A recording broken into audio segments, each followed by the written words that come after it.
नमस्कार शेतकरी बांधवांनो, मी ॲग्रिकॉस प्रतिभा रोकडे आपलं ॲग्रोवडा या चॅनलवरती स्वागत करते। तर शेतकरी बांधवांनो, आता भरपूर शेतकऱ्यांनी गावरान कांद्याची लागवड केलेली आहे, उन्हाळी कांद्याची लागवड ही केलेली आहे। तर आता उन्हाळी कांद्यासाठी आपण पहिला खताचा डोस हा कोणता टाकायचा आहे याबद्दलची सविस्तर माहिती आपण आजच्या व्हिडिओच्या माध्यमातून बघणार आहोत। तर त्यासाठी तुम्ही आपला व्हिडिओ शेवटपर्यंत व्यवस्थित बघा की आपल्याला एकरी कोणत्या खतांचं प्रमाण हे किती घ्यायचं आहे। तर चला आपण व्हिडिओला सुरुवात करूयात। व्हिडिओला सुरुवात करण्याआधी जर तुमचे इतर पिकांबद्दल काही प्रश्न असतील तर नक्की मला कमेंट बॉक्सद्वारे कळवा, नक्कीच यावरती मी तुम्हाला रिप्लाय करेल। आणि हो, कांदाविषयक जर आणखी व्हिडिओ तुम्हाला पाहिजे असेल तर आपल्या ॲग्रोवडा चॅनलवरती सर्व व्हिडिओज उपलब्ध आहेत। कांदा तणनाशक असेल, पहिली फवारणी असेल, दुसरी फवारणी असेल, या रिलेटेड सर्वच व्हिडिओ जवळपास आपल्या चॅनलवरती उपलब्ध आहेत, तर तेही तुम्ही बघू शकता। तर चला व्हिडिओला सुरुवात करूयात। व्हिडिओला सुरुवात करण्याआधी जर तुम्ही अजूनही आपला ॲग्रोवड हा चॅनल जर सबस्क्राईब नसेल केला तर नक्की करून घ्या, की जेणेकरून या पुढचे येणारे शेतीविषयक जे ही नवनवीन व्हिडिओज आहेत हे तुमच्यापर्यंत वेळेत पोहोचतील। तर शेतकरी बांधवांनो, आता पहिल्या खताच्या डोसमध्ये आपल्याला NPK तर हे आवश्यक वापरायचेच आहे, तर नायट्रोजन, फॉस्फरस आणि पोटॅशियम। तर आता NPK जे आहे ते वेगवेगळ्या फॉर्ममध्ये मार्केटमध्ये अवेलेबल असतात, तर त्यापैकी आपल्याला नेमके किती प्रमाणात NPK आपल्याला पहिल्या डोसमध्ये द्यायचं आहे हे आपण बघणार आहोत। तर आता NPK देत असताना तुम्हाला मार्केटमध्ये हे बघू शकता तुम्ही 28-28-0 असेल किंवा 24-24-08 असेल किंवा 10-26-26 असेल, असे वेगवेगळे खत मार्केटमध्ये उपलब्ध आहेत। तर शेतकरी बांधवांनो, आता हा संपूर्ण प्लॉट तुम्ही बघू शकता। तर आता ह्या प्लॉटसाठी आपण खत पहिला खताचा डोस टाकत असताना टाकलेला आहे 28-28-0 किंवा तुम्ही 24-24-08 टाकू शकता किंवा 10-26-26 टाकू शकता। आता काय होत आहे की सध्या शेतकऱ्यांना भरपूर असे खत आहेत की जे वेळेला कृषी सेवा केंद्रामध्ये उपलब्ध होत नाहीत, त्यामुळे मग म्हटलं की चला आपण ऑप्शन पण सांगून देऊयात की समजा एखादं नाही मिळालं तर शेतकरी त्या व्यतिरिक्त दुसरे घेऊ शकतात। तर त्यामध्ये तुम्ही 28-28-0 घेऊ शकता किंवा 24-24-08 घेऊ शकता किंवा 10-26-26 घेऊ शकता। तिन्हींचेही रिझल्ट चांगले आहेत। तर आता हे जे खत आहेत या कोणत्याही एका खतापैकी तुम्हाला याचं प्रमाण हे एकरसाठी 1 बॅग असं घ्यायचं आहे। तर हे झालं पहिलं खत। यानंतर दुसरं खत म्हणजे शेतकरी बांधवांनो, जे के कॅल्मॅक्स या नावाने मार्केटमध्ये उपलब्ध आहे किंवा तुमच्याकडे वेगळ्या नावानेही ते उपलब्ध असेल। तर त्यामध्ये आपण कंटेंट जर बघितलं तर कॅल्शियम, मॅग्नेशियम आणि सल्फर हे 6%, 2% आणि 4% या फॉर्ममध्ये प्रेझेंट आहे। तर हे तुम्हाला घ्यायचं आहे। याचं प्रमाण घेत असताना हे तुम्हाला एकरसाठी 1 बॅग असं घ्यायचं आहे। यामुळे काय होणार आहे की कॅल्शियम आपल्या पिकाला मिळणार आहे, त्याचबरोबर मॅग्नेशियमचा जर फायदा बघितला, मॅग्नीचा जर आपण फायदा बघितला तर पातींचा हिरवेगारपणा हा दीर्घकाळ टिकण्यासाठी यामुळे 100% मदत ही होणार आहे। तर हे झालं दुसरं खत। यानंतर तिसरं खत म्हणजे रामिक्स कॉम्बो किट।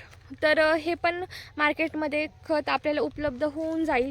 तर याचं आपण जर स्पेसिफिकेशन बघितलं तर ही 25 किलोची बॅग आहे आणि ही आपल्याला एकरसाठी 25 किलो म्हणजेच 1 बॅग असं टाकायचं आहे। आता यामध्ये आपण कंटेंट जर बघितले तर ह्युमिक असेल, सीवीड असेल, अमायनो असेल, तर हे सर्व घटक यामध्ये प्रेझेंट आहेत।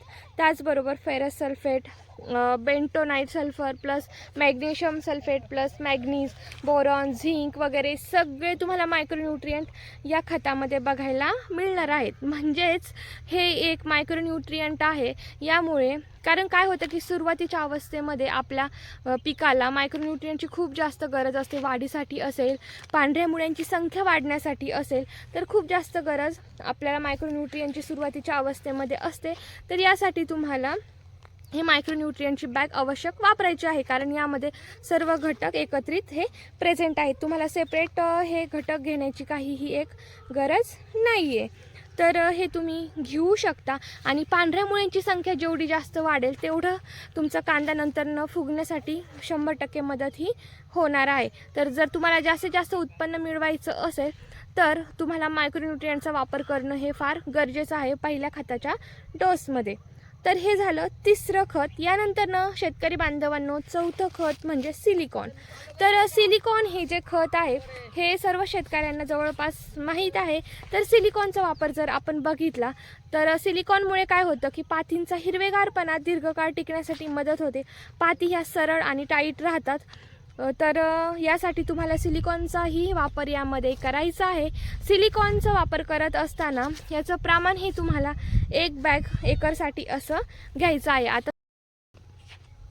तर शेतकरी बांधवांनो अशा पद्धतीने मी तुम्हाला एकरी प्रमाण सांगितलेलं आहे की कोणत्या बॅगेचं कोणत्या खताचं प्रमाण हे आपल्याला किती घ्यायचं आहे. आता तुमचं जेवढे एकर कांदे आहेत त्यानुसार तुम्ही हे खतांचा डोस वापरायचा आहे.